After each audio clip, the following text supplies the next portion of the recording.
Ei, pelejeiro, pelejeira, se liga nesse lance. Esse gol do Fred contra o Palmeiras foi só um dos lances inesquecíveis de uma arrancada inacreditável do Fluminense em 2009. Naquele ano, o tricolor teve que fazer um milagre para escapar do rebaixamento, com um elenco que ficou eternizado como time de guerreiros. O Radar Peleja de hoje te explica a maior reação da história do Campeonato Brasileiro.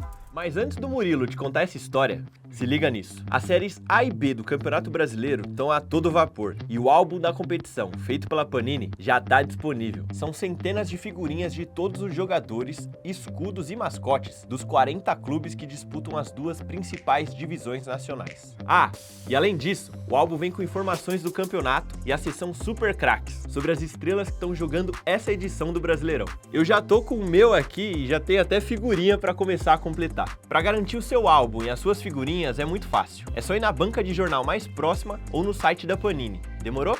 Agora, vamos para a história. O primeiro semestre de 2009 foi decepcionante para o Fluminense, e o baixo rendimento resultou na demissão do técnico René Simões, que tinha salvado o time do rebaixamento no ano anterior. Quando o Carlos Alberto Parreira assumiu o Flu, a expectativa era de que ele recuperasse o time e conseguisse bons resultados. Mas o começo da campanha no Brasileiro também foi desanimador. O técnico chamava atenção para as falhas de planejamento do clube, que já tinha contratado mais de 20 jogadores no ano, sendo que só 3 deles jogavam entre os titulares. Na zona de rebaixamento, o Parreira foi demitido na 10ª rodada, passando o cargo para o Renato Gaúcho, que também tinha comandado o Flu em 2008. Com 6 derrotas e só uma vitória em 12 jogos, o Renato foi demitido na 22ª rodada e entregou o cargo com o time na lanterna.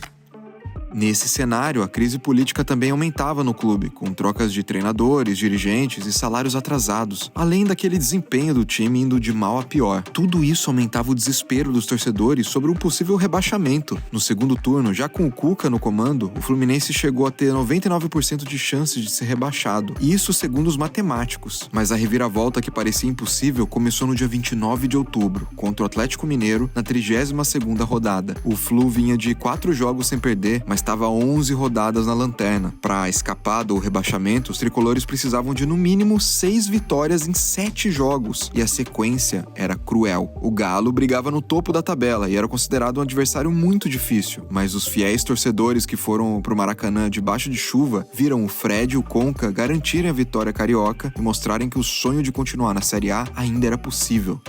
Na rodada seguinte, fora de casa, o adversário era o Cruzeiro, que tinha a melhor campanha do segundo turno e estava invicto a 7 partidas. O Cruzeiro abriu 2-0 no primeiro tempo e parecia caminhar para uma vitória fácil e que selaria a queda do Fluminense. Mas no segundo tempo, o Flu inacreditavelmente virou o jogo com 2 gols do Fred e saiu da lanterna depois de 12 rodadas. Mas olha só, saiu da lanterna, ainda estava na zona de rebaixamento. A próxima batalha era contra o Palmeiras, que desde a 15ª rodada era líder do campeonato e não queria deixar o título escapar. A torcida tricolor abraçou a ideia de uma reação histórica e compareceu em peso nas arquibancadas. Mais de 60 mil torcedores viram o Fred decidir mais uma vez com gol de cabeça e garantir a vitória por 1-0. Com o resultado, o Fluminense assumiu a 17ª posição e estava a 5 pontinhos do Botafogo, que era o primeiro fora da zona de rebaixamento.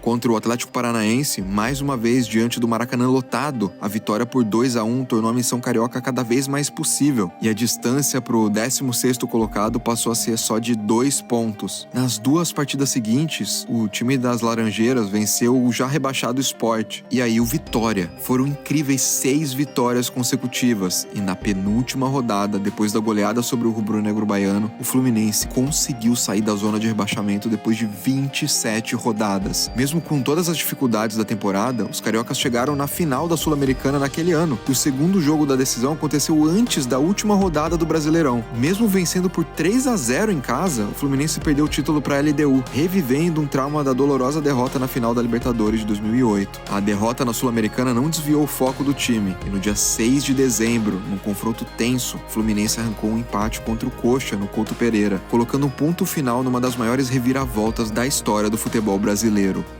O empate rebaixou o Coritiba no ano do seu centenário e a partida terminou com confusão generalizada e invasão da torcida no gramado. Do lado tricolor, o resultado eternizou o canto de Time de Guerreiros, que foi entoado pela torcida durante aquela sequência inesquecível de vitórias. E aí, você se lembrava de uma reviravolta parecida? O torcedor do Fluminense que está assistindo esteve presente em algum desses jogos? Aquele contra o Galo, debaixo de chuva? Só os mais fanáticos estavam ali acreditando. Comenta aí embaixo, deixa o seu like, se inscreva no Peleja e até o próximo Radar.